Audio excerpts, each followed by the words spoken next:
Hi there, everybody, and welcome to Roll with Advantage. My name is Joe, and boy, is it good to be here tonight. Welcome to session number 46 of the Adventures of the Salamander Coast, the Adventures of the Runaways, the Adventures of some people who just have always been in the shit and have almost never been out. So, we've got quite the session planned for tonight as the Salamander Coast currently stands, whether they know it or not, on a precipice. And what? Yeah. Hey, listen, I told you. With that, let's go ahead and roll the intro and dive in. Let's not waste a second.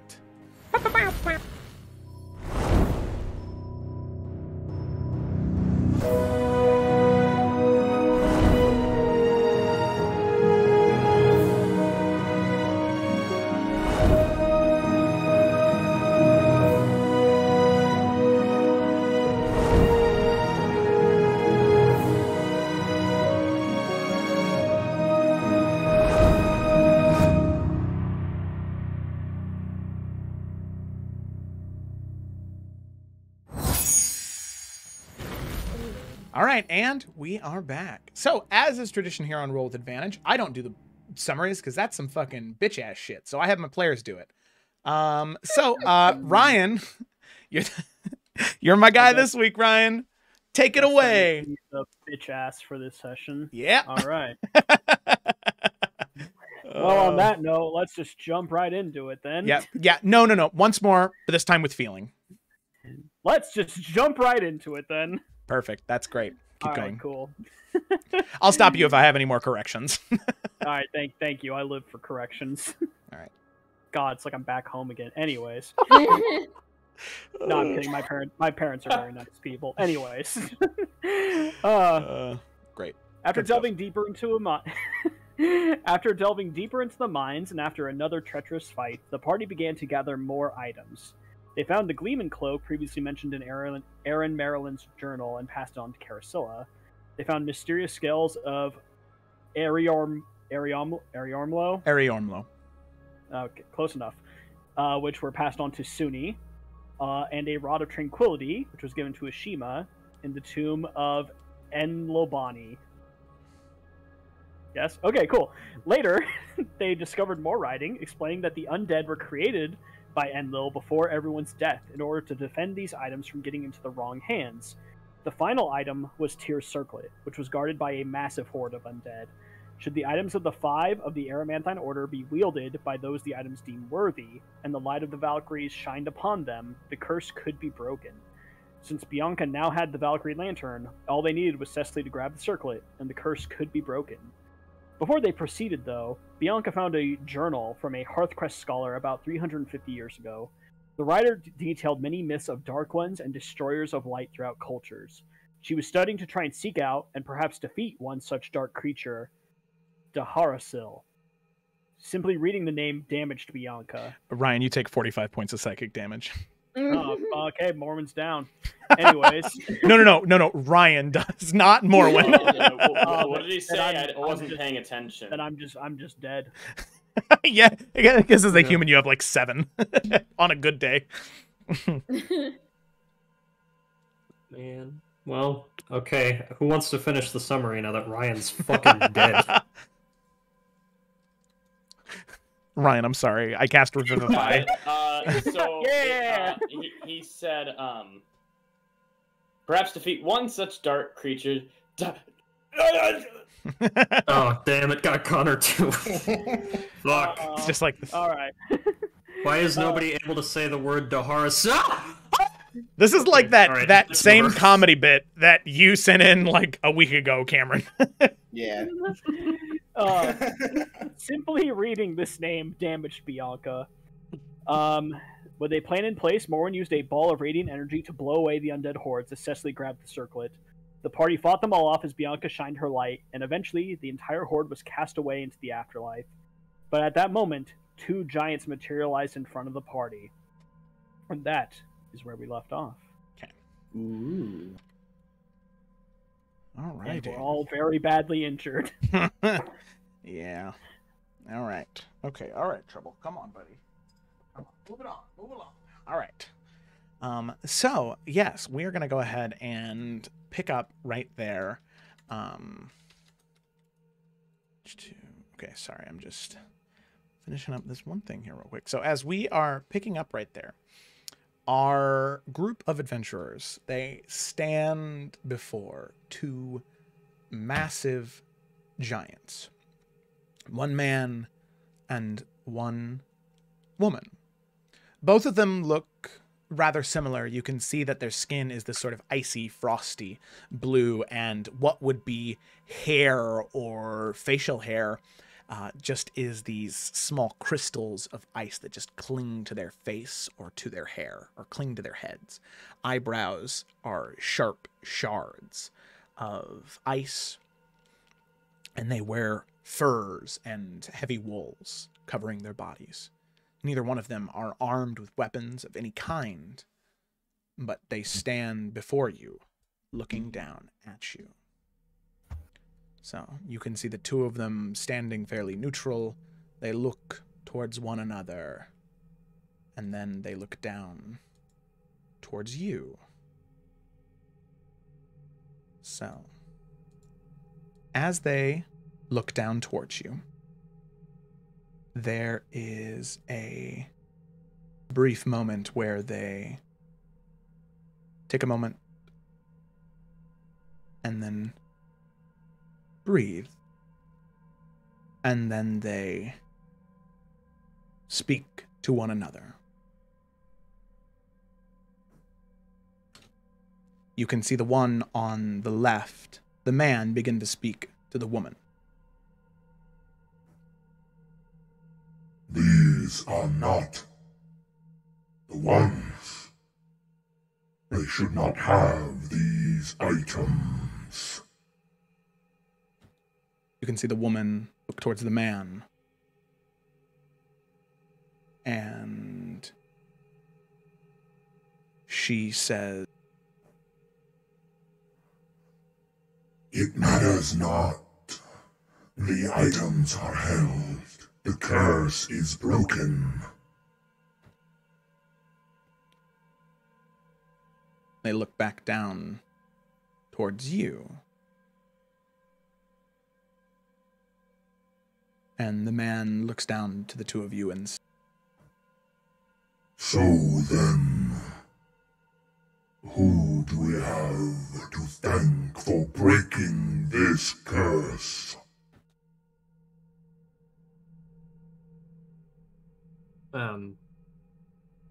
Cecily is gonna vaguely point at Bianca and then just sort of wave her hands at everybody else too and decide that it's kind of hard to point at just one person.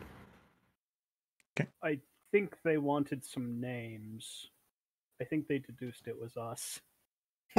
You know, that only... Yeah. Morwen Dulski with Bromsgrove. Hello. And, this is my sister. Paracello Dulski. And, Cecily, Odin's son, currently. I could say one of the other last names if that one's not cool. I am currently a Shima Peregrine. Bianca Dusong, a Valkyrie of the Raven Queen. And she'll lift up her lamp. Suni. And he will timidly wave.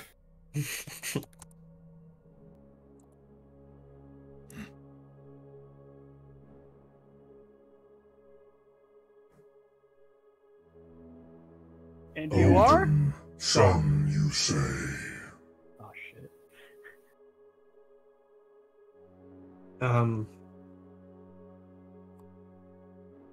Well, that's what I was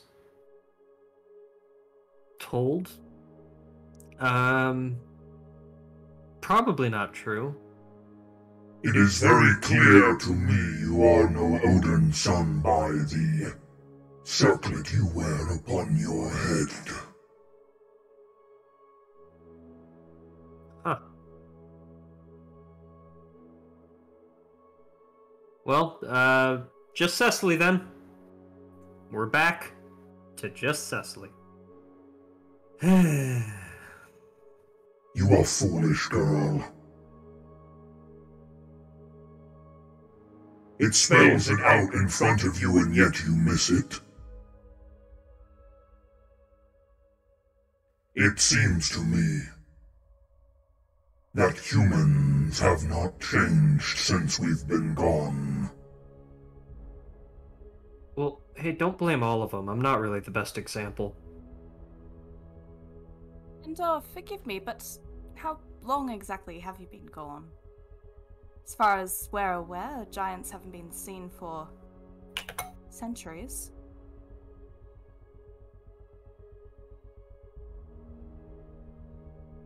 You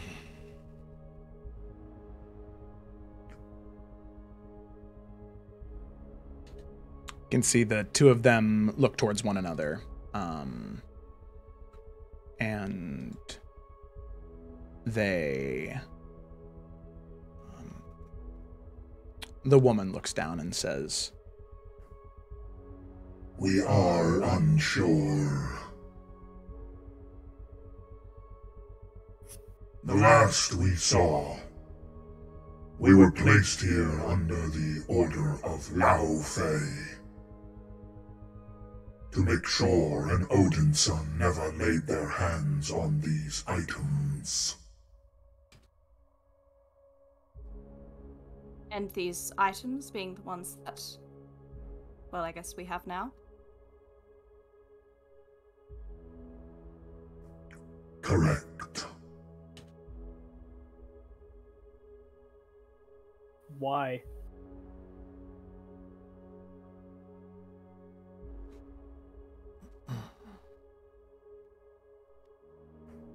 With these items, the man begins to speak up. If the curse could be broken, then the curse could be manipulated. Odin and his sons could take that magic and bend us to their will. Shit. Wait, Magni and Murdy, we didn't come here alone. And, well, I imagine whatever they're doing, it's connected to Odin. And as of current, we are not sure about their whereabouts other than that they are in these mines. So then do you ally yourselves with them? Ah, certainly not. No. I think if it's anything else, it'd be more so, I guess, we have a forced hand in this matter, and I don't think we have much chance of going against him as current. And well, I assume that neither of you are particularly fans of Odin.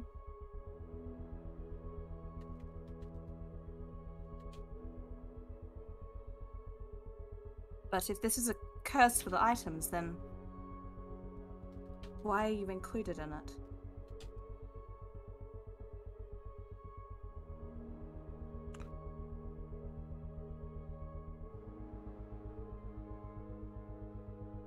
The curse isn't just merely the items. The curse is something that belongs to all giants and Dawi. We are the last few on this plane that serve the Creator, that serve the beginning, the start of this all. Our culture goes back thousands, hundreds of thousands of years. We were here at the beginning, and we have seen the end.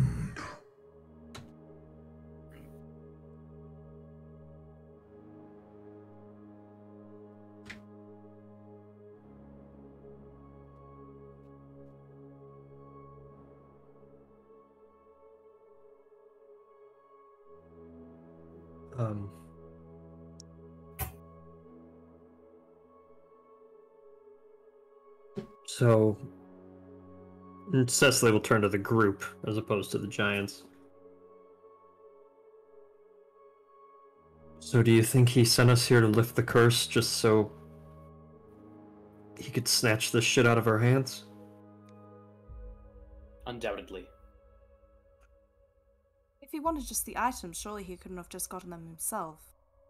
I mean, sure, there was undead that was protecting Tyr's circlet, but for someone like Odin, I can't see why that would be so much of a barrier to him. Sorry, go ahead. If an Odin son can't wear this, then he needed me to. The item wouldn't have chosen him, and then the curse wouldn't be lifted, and then these two wouldn't have shown up. Can I get a sense it's not the items he wants, it's Them.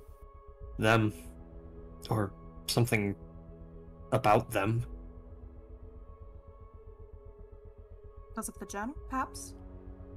It mentioned something about the giants returning and, well, I guess the destruction of Fractured Peninsula and something about the demise of Odin, right? Yeah. So if it's not about the items, but more so the manipulation of the curse, which I suppose you were attached to. Just looking back up to the giants. Exactly. This is so much more than just two giants now free. One flaw,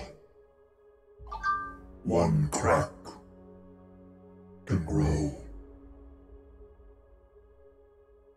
Once a small tear has been made, you can rip and pull until it is no more. You have set things into motion that cannot be undone. The weave wheels as the wheel weaves.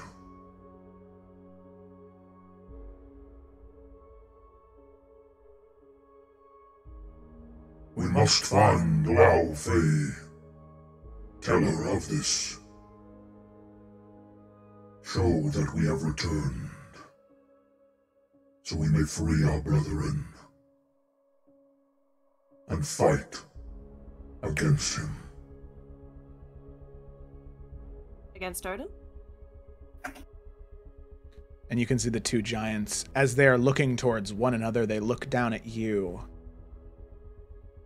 And not necessarily scowling, but in like a how dense are you kind of look.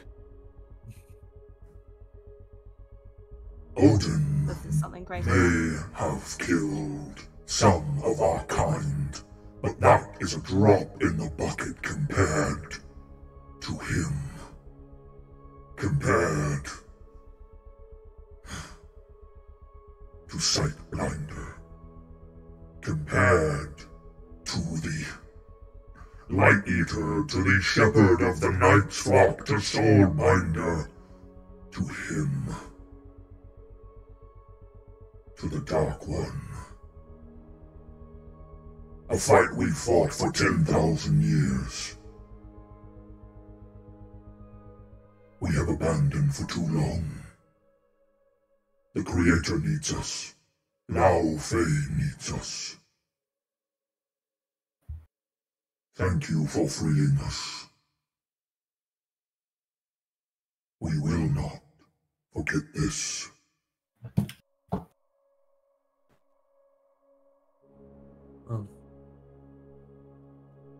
If you're an enemy of the Dark One, I guess you're our friend.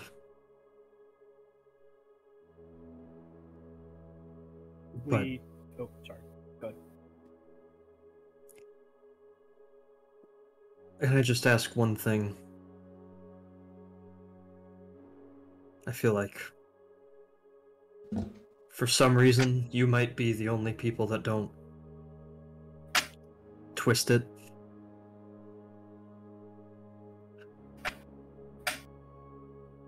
Odin and Tyr and Estrid and me. What actually happened?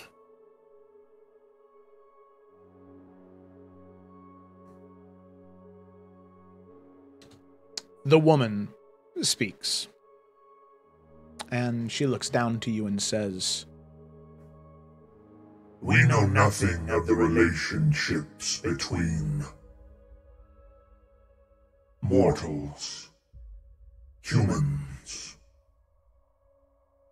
But what I can tell you, human, Odin's eyes do not glow gold. Only those with the blood of the Jotun running through them, as pure as it ran through Tyr or Freya, glow a gold like that. I cannot give you the answer you seek, but I believe the answer you need is right in front of you. You need only reach out and grasp it.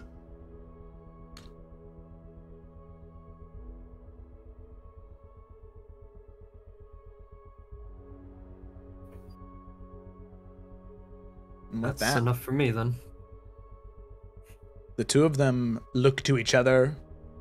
They murmur a few words to each other back and forth in giant, and they look back down and say, Thank you for freeing us once again. We will repay this debt. In your hour of need, should you be fighting against the Dark One, you will have worthy allies in that fight. Should you be fighting against him, we promise you, death will not come so swiftly. with that, the two of them, they cross their arms over their chest and lower their chins to them. As you can see, the two of them just fall to the ground in a clump of snow and quickly melt away. Oh. And as the two of you, or as the six of you sort of look to each other, and you are just about to... so fucking stupid. As the two of you look to each other, and as the six of you look to each other, you hear noises coming from down the hallway. You hear a nasally voice and a deep, bumbling voice. The nasal one saying, I knew it. I told you. I knew that he was keeping it from us. And there they are in there. You saw what they were talking to, and you can see Modi. Eventually, the two of them coming around the corner. Modi's greatsword in his hands, and Magni's warhammer and shield in his. Both of them bloodied, but not from traditional sort of crimson red blood. This is like green, acidy blood, where you can tell that whatever they were doing, they were fighting creatures very similar to the Ankeg that you had fought. And Modi looks out towards all of you and says, So, kill him, huh? After all our grandfather's done for you, kill him, huh? Is that it?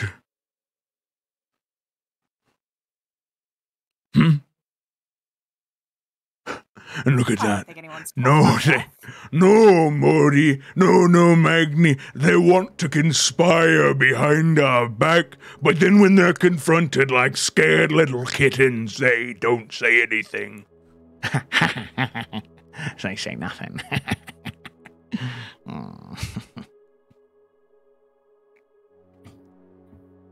Truly, I grow weary of the politics of all of the Western Salamander. Truly, we should be focusing on the true threat here, the Dark One.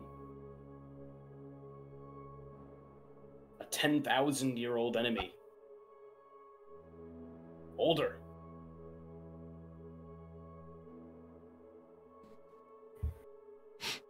And you can see Modi's eye kind of twitches a little bit. And he looks towards you, Bianca, and says,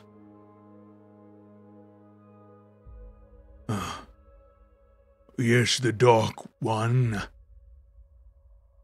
You have read his name, haven't you? She's gonna look surprised that he was smart enough to know something like that.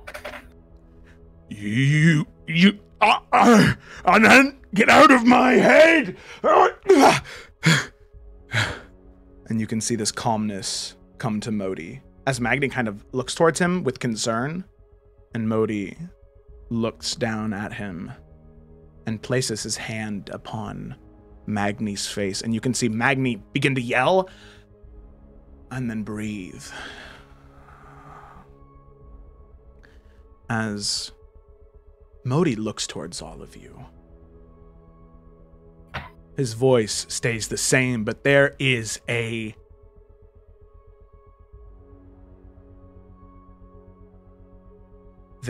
this presence that enters the room.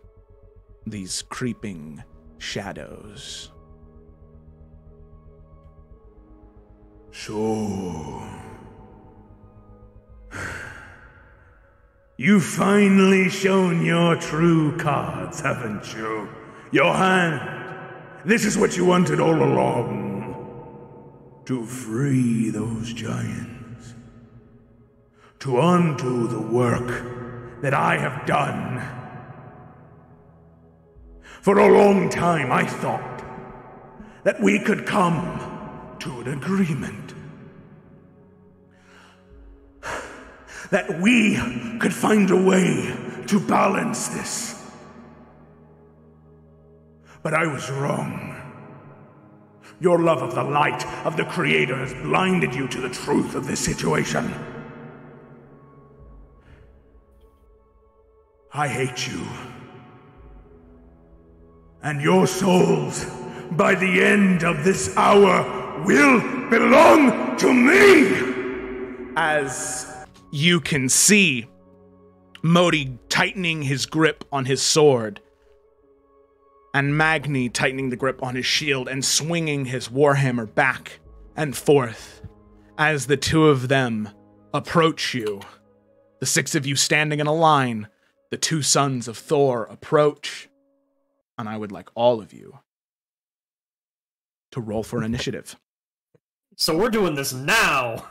Ooh, here we go. 2 points of exhaustion, ready for the boss. Not roll initiatives and I cry. That's a 5. No. Nice. 19. Let's see here. Initiative. Yeah. Oh, hey, wait. 17. Welcome up, Ashima. Morwen, what's your dex? +1. Yeah, mine's +2, so I got a 19. So I guess technically that means I go first, but we don't have to do it that way. Oh, I don't care. I think it's whatever, but I don't. It's literally a turn difference, so I really don't think it makes sense. Yeah. Okay, we'll go rules as written. You go first, Mark. All right, Bianca, what's your initiative? 17. 17, okay. Cecily? 19. I'm just gonna say point. My hit points are bad. Anyway, go on. Carasilla? It hits. 5. Oh, that's right, yeah. Okay, let me roll for Magni. I will also say these guys are wounded as well. They have just spent a part of today fighting 2 Umber Hulks and a couple of Onkegs, so took that into account. Initiative here is... So Magni's is -1. So that's going to be... Oh, that's 16 minus 1. It's going to be 15. Not 12. I guess it doesn't really matter that much. 15... Then we have Modi. Modi's dex is a little bit better. That's the Magni again. Modi. Dexterity. Oop. Come on. Come on. Roll. Roll. There you go. Thank you. All right. And that is going to be a 19. What's your dex, Cecily? Yeah, +2. +2. Okay. So we're going to go ahead and put Modi at 19.2, and yours is 19.5. Morwen? Yeah, what? Initiative? Sorry. I also got a 19. Your dex score? +1. Okay, so you and Magni are... what's yours, 13 or 12? 12. 12. Okay, so that means Modi is going to be going first, so we're going to do 19.1. Damn it. Okay. It didn't make a difference. And then Suni. 9. 9. Okay. All right. Here we go. So with that, we'll go ahead and begin combat. Ashima, you are up first at the very top of the turn order. So what are you doing? First things first. Okay, I'm going to try and strategically place myself here.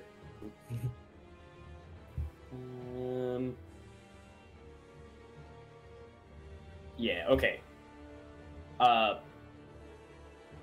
gonna run up to Modi here. Actually, that doesn't give me a whole lot of cover.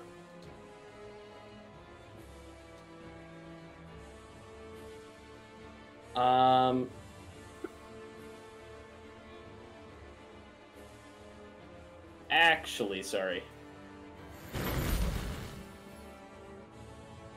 Okay, yeah, there we go. Move next to Magni instead. I was just looking at like the hexagons. Mm-hmm.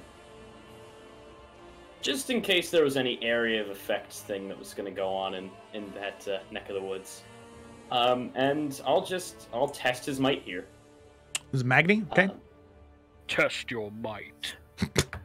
And so we'll go with a 2 quarterstaff strike, so just slamming down and then hitting him with the upswing on the turn. So,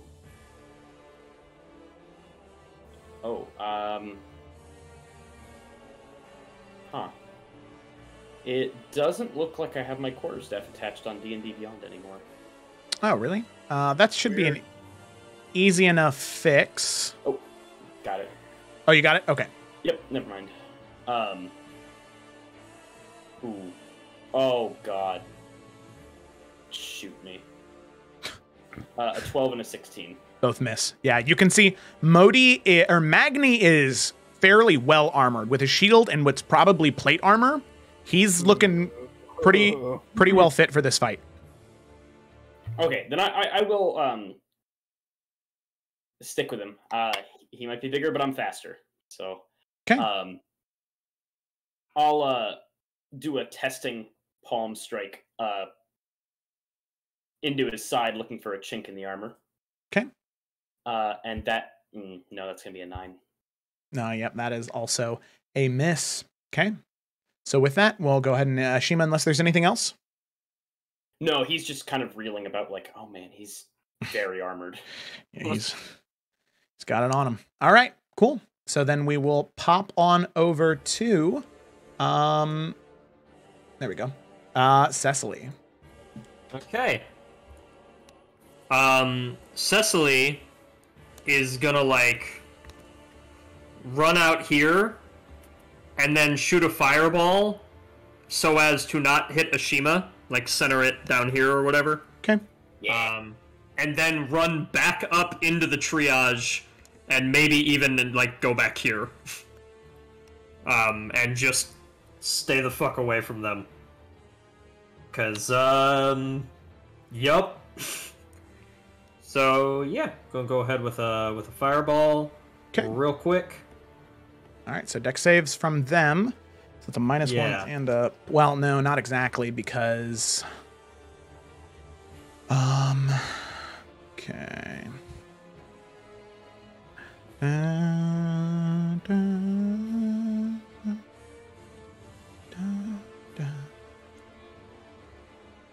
Okay. So from Magni, that's going to be a +3. So that's going to be a 15, and then Modi is going to have +5 because Magni is a paladin, so he has a +4 aura to any ally within 10 feet of him. So yeah, that's going to be 25 for Modi. So Magni's going to fail, Modi's going to succeed.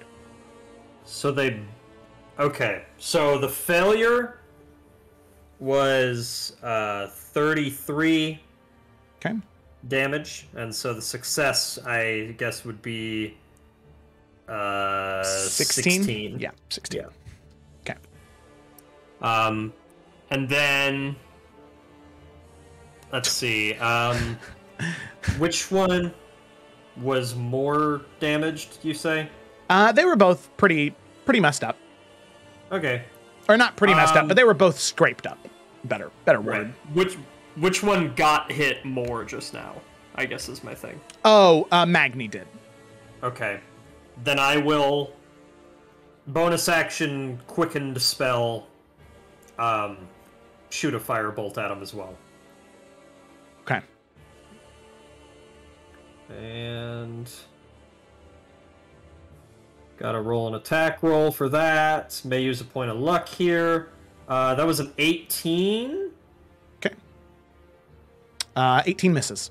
As he throws up his shield, you can tell that it seems as though the shield has some sort of magical property to it. As he throws his shield up, the firebolt hits it and deafens the magic as it just completely snuffs the flame.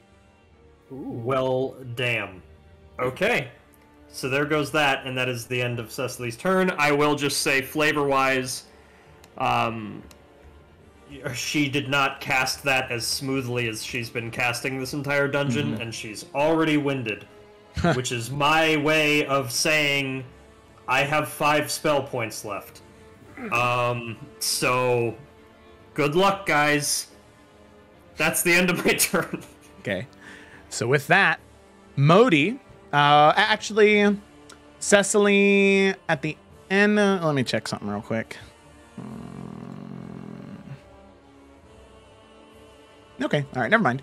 Okay, all right, so with that, we come to Modi's turn. So Modi is going to, like, with his greatsword in hand, and you can see this sort of, like, this cracking underneath the skin begin to happen as if there is something inside now that wants to break free. As he just looks towards the 5 of you over here, Ashima, since you're locked in with Magni, you can see him just begin to look and breathe heavy as he says, The bastard daughter of Tyr is mine. And he is going to, with that, let out this massive roar as Modi is going to rage for 1. Using his 3rd rage of the day. And you can see that as he does, there is this, like lightning begins to cling to his body and shoot off in different random directions as he is just beginning to embrace this like electric storm aura around him. And he is going to... oh, wait a second. That's not where he's at. He's going to come... yeah, he's going to move right... yeah, he's a barbarian, so he's got the 40 feet of movement. So he's going to rage, and then he's going to run up here, and he's going to take the attack of opportunity, Bianca, from you. I'm gonna hit him! Okay. Okay, let me just go to my actions. One-shot him. That would be cool, wouldn't it? Yeah. But where It'd are be all my sick nasty. stuff? Oh, So did my D&D Beyond, like, gun- update or something? I don't know, because nothing else is updated, but I do not have a gun nor a Oh, for sword. some reason, your things are not equipped. Yeah, make sure you go into deep. I don't. And unequipped your stuff for some reason. Why? I don't know. Okay. I don't know. It did Well, the same for me. well. I'll just roll a 20 for, and I still have my Crimson right active since we didn't take a break. So let me just roll a 20. Yeah. I think it's a +6. I don't remember. Oh, it's a 17 +6. So for my sword, isn't that a +6? I think so. It does it all for me.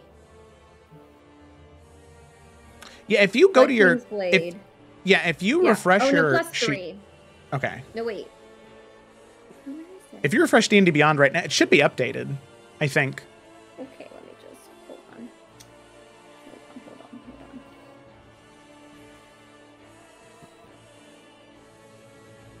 Bianca. Actions. There she is. It is a +6. Can we take that 17 though that I rolled and just add the 6? Yeah, that's fine. That's fine. And I will, since I know I'm gonna hit him, I have 1 smite charge, and so I'm gonna fucking smite him as well. Mm-hmm. All right, sounds good. Which I don't know how much that. It's an extra is 2d8. for- 2d8. Okay. Mhm. So for the 2d8, oh fuck, I rolled a 2 and a 1, so that's 3. But for the damage from the Blood King's blade, will be. I rolled some low numbers. 9 total with the Crimson Right. So that's 9 + 3. So 12. 12. Okay. And then how much of that was just the base sword damage? Because he is raging, so he does have resistance to piercing, slashing, and bludgeoning damage. 5. 5 was the base sword damage. Okay, so that would be reduced to 3. So then. So you said it was 12 total, so it'd be 10 total. Okay, 10 Okay. total. Was any of it lightning? Yep. How much of it was lightning? Oh, crap. Ooh. Because of his storm aura. Lightning. Okay, yeah. 4 Well, of it because. was lightning. Okay, so that means he gets an extra 2 back. Yeah, because he's, well, not just the Sons of Thor, but because he's raging in his storm aura right now, he's resistant to lightning damage. Can Okay. Bianca tell that the lightning damage helped? Oh, instead of Bianca, hurt? you can tell that most of the time when you hit people with that blade, not only does the lightning damage kind of stun them or disorient them for a moment, but the blade cuts deep and it causes some shock, you know, it causes them to sort of double back for a moment. You like lacerate his like exposed arm as he's wearing like no armor, just like wools and furs and cloth, but he doesn't wince at all. He continues moving like a wolf hunting its prey. Boo, boo. Okay. And with that, as he gets to you, Cecily, he's going to bring up that greatsword and he is going to make 2 attacks. And he's going to make him reckless. Because, yeah, and then, you know what? On both of these, he's also going to use Great Weapon Master. Oh my god. Okay. Bye, Cecily. Okay. All right. So 1, 2 with advantage. 1, 2. Okay. So that's going to be a 19 on the first one and then a 25 on the second one. Hey, Joe, you know my favorite joke? Oh, wait. I'm sorry. It's a 15 on the first one, or a 14 on the first one and then a 20 on the second one because of the Great Weapon Master. Oh! That's still more than 12! Okay. All right. Uh-oh. So we're going to roll some damage here. 1, 2. Roll the other damage. Woo. Woo. Uh-huh. Is this what Alec feels like? I think this is what Alec feels like. That's good. Probably. Okay. It's not good for us, though. All It right. is because Alec can't roll. What are you talking about? I thought you meant just being a barbarian. I was like, 26. oh no. Oh shit, wait, no, I don't know. And then Great Weapon Master. Oh, wow. I mean, that's 20 damage alone from those. Guys, I think it's the other one. Yeah. Okay, so that's going to be... Oh, wow. Yeah, that is a lot of damage. Okay. Yeah, I think it's So- barbarian. So that's going to be... So 20, 40. Oh, wow. That's going to be Oh, 45 no. points of damage, Cecily. Oh, 45. 45. Yep. Okay, let me do some... So it's 20... Okay, so I'm at negative 18. Ugh. I agree, Ryan. So That's yeah, how I feel. he just comes over and just lashes the greatsword down once and then brings it around for a second time. And as it just cuts into your chest, Cecily, you just feel like the air knocked out of you as you drop down to the ground, unconscious. Okay. Well, Boy. eh. All right. Morwen, it's your turn. Now, all attacks Okay. against Modi have advantage right now. That's an idea. Or I could do this. Yo, what, Mark? What up, what? And Morwen at this point is going to run away. Nothing personal, guys. See So, you I mean- later. Like we all recognized that the voice that was speaking through them was not Magni and Modi, but was in fact the Dark One, right? Oh, yeah. Okay. Like, just- the I was fact that... pretty sure that was clear. Just wanted to make sure. Yeah, the fact that that Modi looked to Bianca and was like, "You read the name, didn't you?" Yeah. Okay. Cool. I just wanted to make sure instead of like Yeah, metagaming here. No, you're good. Yeah, So, it's seeing what's going on, we're gonna go for a Hail Mary here because maybe it'll work. Just very quickly seeing the shit that's going on, Lauren will throw her gauntleted hand in the air and just shout, "Release them!" And she will cast Daylight at 5th level on herself using her Lightbearer's Gauntlet. okay. Alrighty. And hopefully that does something. It may not. Okay. Roll a D100 for me. Shit. Hypothetically, do I want to aim high or low? No, I'm kidding. Don't tell me. Are we talking more golf or are we talking? Yeah. Any other sport. Yeah. Let's see 95? if that. What was that?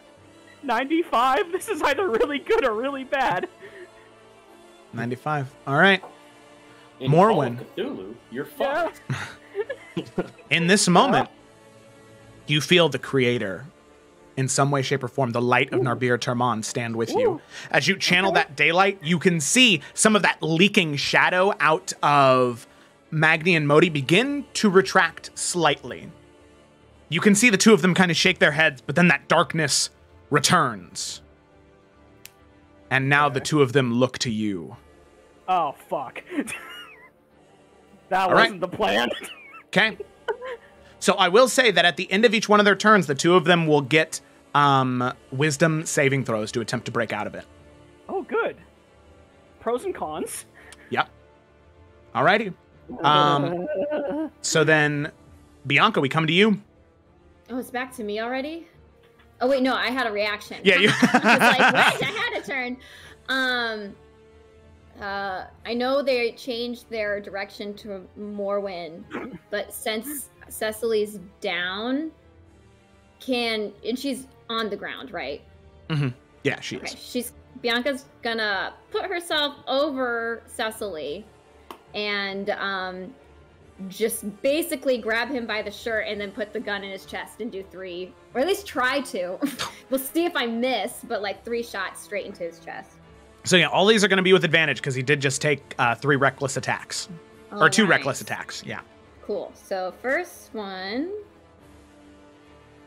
unnatural 20, and that's not with advantage. Okay, well that was a 9. So first one hits. Second one, Okay. 17. Let me see if I get in that 20. 16. So 17. Yep, those Does hit. that one hit? Okay. And then the next one, 17,